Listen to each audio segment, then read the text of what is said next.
The water is cold and clear, conditions that native southern Appalachian brook trout need to survive. And in the vast mountain ranges in western North Carolina where the trout exist, streams are interconnected on public and private property. The challenge for state, local, and federal agencies is to ensure that streams continue to flow freely to preserve trout habitat. To get a good assessment of the overall health of the trout, U.S. Army Corps of Engineers regulatory project managers assisted biologists from the Wildlife Resources Commission and Trout Unlimited to help catch wild trout for data collection. They used mild electric probes that momentarily stun the fish, which makes it easy to scoop them up to determine their overall health. Brook trout are not as big as their larger cousins, such as rainbows and other species of lake trout, because of their habitat. The native fish, they usually, they're not that large. They live in these sort of headwater systems where there's limited productivity, so less food to eat.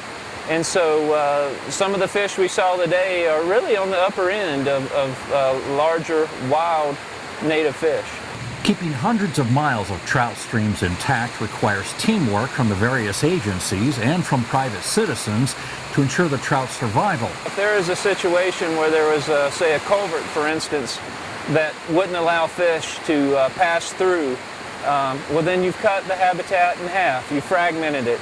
And for the long-term persistence of these animals, they really need to interact. The population needs to have gene exchange from the lower end to the upper end and so on and so forth.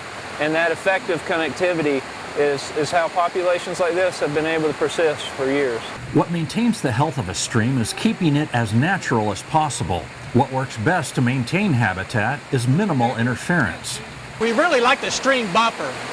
Even though that's out of our jurisdictional area, we partner with other agencies like North Carolina Wildlife Resource Commission, U.S. Fish and Wildlife, and even people like Trout Unlimited to encourage landowners to keep the stream buffer intact. It helps a couple of things. One is shading, cools the stream, during the warm months. Plus, that vegetative buffer helps filter out sedimentation. The roots of this vegetation hold in the stream banks, so the buffer is also key. The trout fishing industry is big business in North Carolina. Trout fishermen are passionate about sport fishing, and they, along with various government agencies, want to do all they can to preserve the habitat. I'm a fisherman myself, and I love to fish these streams, and to segment and fragment the native brook population with these obstacles.